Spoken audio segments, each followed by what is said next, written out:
स्वामी समर्थ. जय जय स्वामी समर्थ. श्री स्वामी समर्थ. माझ्या चॅनलमध्ये आपलं स्वागत आहे. कशा आहात? मजेत आहात अशी अपेक्षा करते आणि माझ्या व्हिडिओला सुरुवात करते. तर आज आपण पाहणार आहोत की देवीची सेवा कशी करायची. तर आपल्या कुलदेवीची सेवा कशी करायची मी सांगणार आहे. आज कुलदेवीची सेवा, कुलदेवीचा 11 माळी जप करायचा साधी आणि सोप्या पद्धतीत, अगदी समजणे इतपत. जर तुम्ही सेवेकरी असाल, स्वामीचे सेवेकरी असाल, गुरुपद घेतलेला असेल तर तुम्ही 11 माळी जप करू शकता स्वामींचा. ललित सहस्त्रनाम स्तोत्र म्हणू शकता. सप्तशतीचा पाठ तुम्ही हा शुक्रवारी करू शकता. जर अगदी जमत नसेल तर पाठातील कनकधारा स्तोत्र दर शुक्रवारी तुम्ही पठण करायचं आहे. म्हणजे अगदी आताच नाही तर खूप म्हणजे आपल्या पुराणातच लिहून ठेवलेलं आहे की लक्ष्मीची प्राप्ती हवी असेल, आपल्या कुलदेवीची आपल्यावरती, म्हणजे आपल्यावरती छाया असावी, आपल्या कुलदेवीने आपलं रक्षण करावं असं जर वाटत असेल तर आपल्या ह्या कुलदेवीची सेवा ही केलीच पाहिजे. तर दररोजचा 11 माळी देवीचा जप करायचा. आपली जी कुलदेवी आहे तो, समजा तुमची महालक्ष्मी असेल तर श्री महालक्ष्मी देवी नमः, तुळजा भवानी असेल तर श्री तुळजा भवानी देवी नमः, जर तुमची रेणुका देवी असेल तर श्री रेणुका देवी नमः, असे जाप करू शकता तुम्ही. जी देवी असेल त्याप्रमाणे तुम्ही त्या देवीचं नाव घेऊन तुम्ही जाप करू शकता. तर 11 माळी हा जाप करायचाच.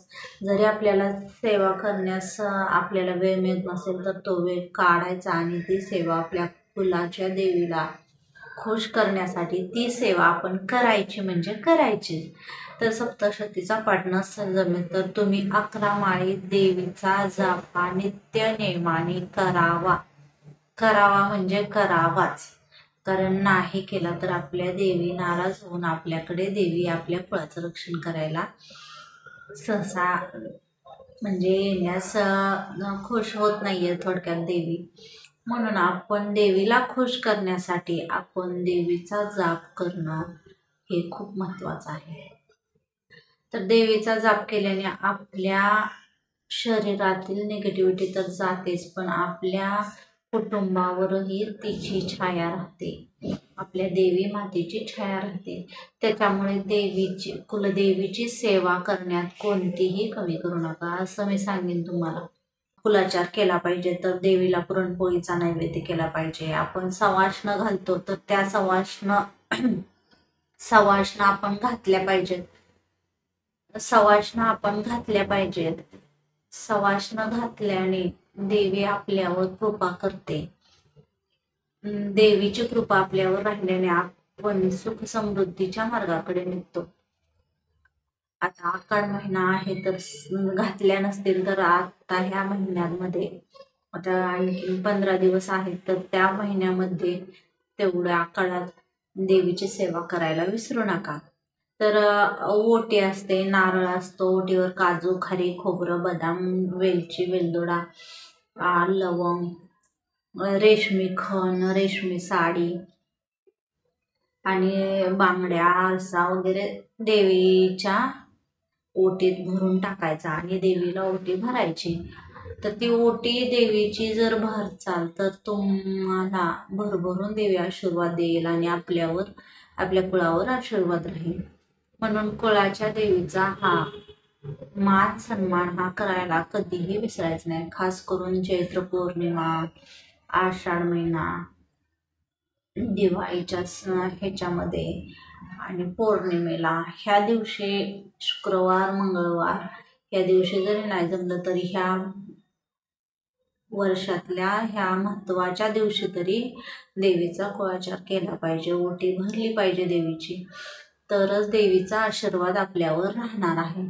देवीचा आशीर्वाद जर आपल्या कुळावर राहिला तर देवी आपल्यावर प्रसन्न होते आणि खुश होते. त्याच्यामुळे तर त्यामध्ये आता आषाढ महिन्यामध्ये काय करतात तर तुम्ही ओटी भरू शकता, सवाष्ण घालू शकता, 7 11, 21 किंवा अगदी 5 तुम्हाला जर नसतीलच तर अगदी लहान मुलगी घालू शकता तुम्ही.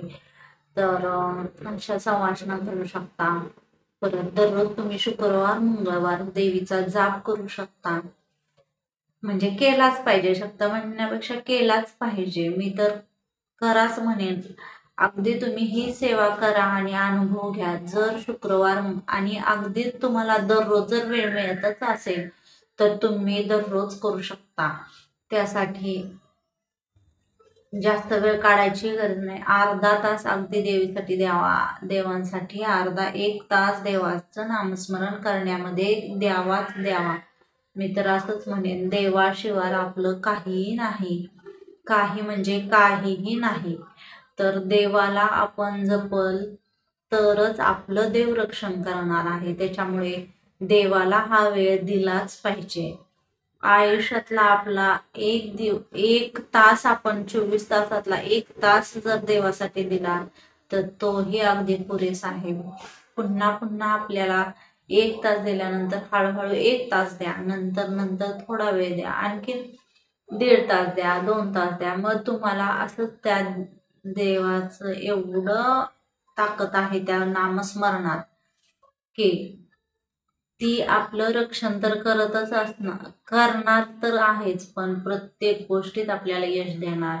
अशी ही आपल्या कुलदेवीची सेवा आपण ही केलीच पाहिजे. मी तर म्हणेन केलीच पाहिजे.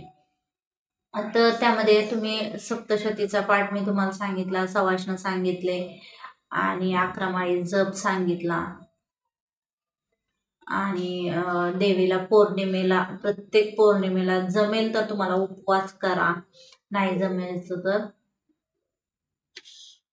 नाही जमलं तर ठीक आहे, काही हरकत नाही. पण एखादा आपल्या देवीचा वार हा उपवास केलाच पाहिजे, तरच आपल्यावर देवी आणि कुटुंबातील म्हणजे महत्वाची व्यक्ती म्हणजे प्रौढ व्यक्तीनेच हा उपवास केला पाहिजे. मी तर असं म्हणेन. म्हणजे सासूबाई असतील तर आजी सासू असतील त्यांनी हा उपवास केलाच पाहिजे, कारण कुळाचं रक्षण तेच करत असतात. तसं तुम्ही जसा असं पिढ्यानपिढ्या येत असतं तसं ते छोटे असतात, मग सुनबाई छोट्या असतात, सासूबाई मोठ्या असतात, असं त्या प्रकारे हे केलं जातं. तर देवीची सेवा अशा प्रकारे केली पाहिजे, तर आयुष्यात काही कमी पडणार नाही. आपण आपल्या कुळदेवांना जपलं तर. तुम्हाला अगदीच 6 महिन्यातून नाही जमलं तर वर्षातून तुम्ही एकदा नक्की देवाला देवीला किंवा देवाला तुम्हाला कोणता म्हणजे जो देव आहे, कुळदेव आहे, कुलदेवी आहे, त्या देवदेवतांना तुम्ही गेलंच पाहिजे आणि तिथं त्यांचा मान सन्मान केलाच पाहिजे. तर मान सन्मान केल्याने अगदी म्हणजे आपलं आयुष्य अगदी सुकर आणि यशस्वीरित्या खूप खूप असे यश असं आयुष्यात लागतं. आणि खूप आपण उंच शिखरावर कुलदेवीची सेवा करून आपण उंच शिखरावर पोहोचू शकतो, हे अगदी मी मनापासून सांगू इच्छिते. तर कुलदेवीची सेवा करायला अजिबात विसरू नका आणि माझ्या चॅनलला लाईक शेअर सबस्क्राईब करायला अजिबात विसरू नका. कमेंट करून तुम्ही कळवा की तुम्हाला कोणत्या विषयावर व्हिडिओ पाहिजे, त्या विषयावर मी नक्कीच तुम्हाला व्हिडिओ शेअर करेन. तर श्री स्वामी समर्थ. जय जय स्वामी समर्थ. श्री स्वामी समर्थ. एकदा श्री स्वामी समर्थ कमेंट करा आणि माझ्या चॅनलला लाईक शेअर सबस्क्राईब नक्की करा आणि आपल्या नातेवाईकांपर्यंत हा माझा व्हिडिओ पोहोचवा. आणि ज्यांना कुणाला कुलदेवीची सेवा करून आपलं आयुष्य सुकर करायचं आहे त्यांच्यापर्यंतही हा व्हिडिओ पोहोचवा. ज्यांच्या अडीअडचणी खूप आहेत, पैशा पाण्याचे प्रॉब्लेम्स आहेत, त्यांच्यापर्यंत हा व्हिडिओ पोहोचवा आणि आपल्या कुलदेवीची सेवा करून आपलं आयुष्य सुकर करा. श्री स्वामी समर्थ.